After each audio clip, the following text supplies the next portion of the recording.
দিনটা ছিল 25 ফেব্রুয়ারি, আমার বার্থডে। তো আমি রাহুলকে ট্রিট দিলাম। ওর খুব ইচ্ছে ছিল কোনো বাফেট খাবে, কারণ আমরা সবসময় কোনো রেস্টুরেন্টে গেলে টুকটাক খাবার খাই, বেশি খেতে আমি যেহেতু পারি না। আমার জন্য ও খেতে পারে না, ও খেতে খুবই ভালোবাসে। তো সেই কারণে ঠিক করা হলো দেশি লেনে যাবো। ওকে 499-এর যে বাফেটটা ছিল ওটাই ওকে ট্রিট দিলাম।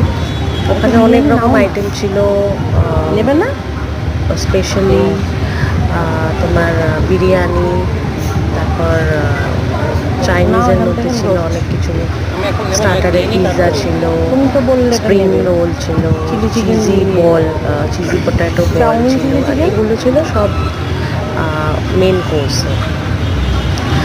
তো এই এক এক করে আইটেমগুলোকে দেখাতে বলছিলাম। ও তো বেশি খেতেও পারেনি, বাট ওকে একটু জোর করায় লাস্টের দিকে ভালোই খেয়েছিল।